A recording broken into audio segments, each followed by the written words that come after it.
Salut à tous, bienvenue sur ma chaîne. J'espère que vous êtes en forme pour pâtisser aujourd'hui. Je vous propose de réaliser ensemble un Red Velvet Cake, un gâteau rouge moelleux avec une crème au fromage. Je commence par la réalisation du gâteau. Je mélange le lait et le vinaigre que je laisse reposer à température ambiante afin que le mélange épaississe un peu. Il doit avoir l'air de trancher. Ensuite, je mets le four à préchauffer à 170 degrés. La liste des ingrédients que j'ai utilisés se trouve dans la barre d'infos. Dans un bol, je tamise la farine, la levure chimique et le cacao amer et je réserve pour la suite. Je vous conseille d'anticiper un maximum de choses avant de commencer à cuisiner. Dans le bol du robot, je mets le beurre que je vais détendre pendant plus ou moins 2 minutes jusqu'à ce qu'il devienne bien crémeux. Les ingrédients frais doivent toujours être à température ambiante. Puis j'ajoute le sucre sans cesser de fouetter. Vous pouvez réaliser cette génoise sans utiliser le robot. J'ajoute les œufs un par un, bien mélangés entre chaque incorporation.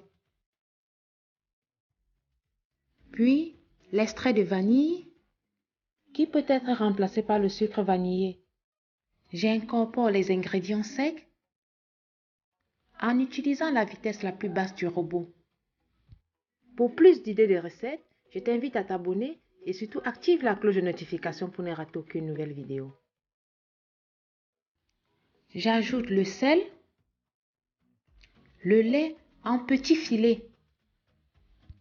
Ne fouettez pas trop vivement quand vous ajoutez à la pâte un mélange à base de lait.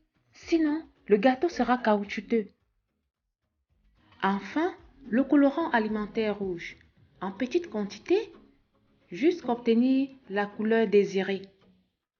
Pour la coloration des pâtes et des glaçages, on obtient les meilleurs résultats avec des colorants alimentaires sous forme de gel qui s'utilisent en petite quantité. Je répartis la pâte équitablement dans 3 moules de 15 cm. Vous pouvez tout aussi le faire dans un moule de 18 cm, mais le temps de cuisson sera plus long. J'enfourne les génoises pendant 25 à 30 minutes. Vérifiez la cuisson avec la lame d'un couteau. À la sortie du four, laissez tiédir sur une grille et démoulez-les.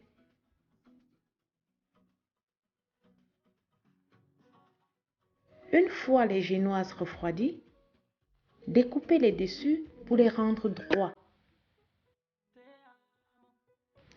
Je passe à la réalisation de la crème au fromage frais. Dans un saladier, je mets le fromage à tartiner, le mascarpone, le sucre, l'extrait de vanille. Je mélange jusqu'à obtenir un mélange bien crémeux. Ensuite, j'ajoute la crème liquide.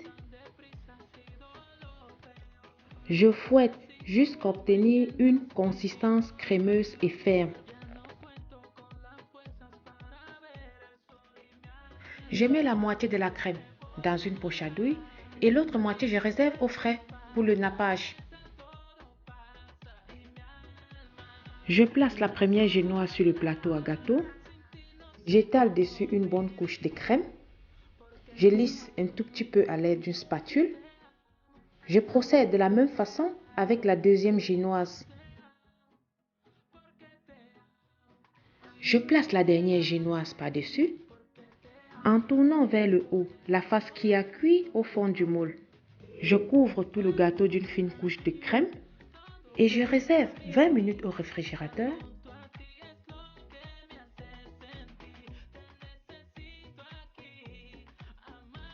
Ou jusqu'à ce que le glaçage ait un peu durci. 20 minutes plus tard, je sors le gâteau du réfrigérateur. Avec la crème restante, je recouvre le gâteau d'une seconde couche de crème.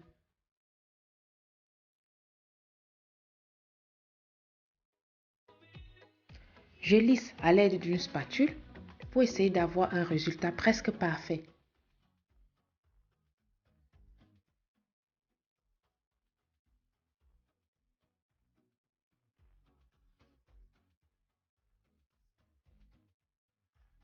J'émiette les chutes de gâteau que j'ai réservées pour faire la décoration.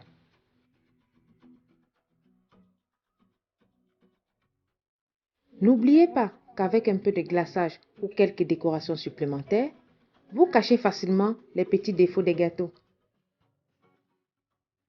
Je décore également le dessus du gâteau avec les miettes.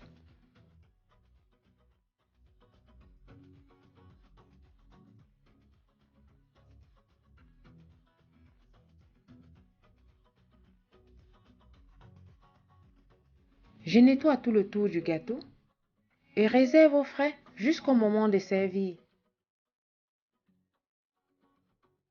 Voilà, la recette du gâteau est maintenant terminée et je te dis à plus pour de nouvelles vidéos.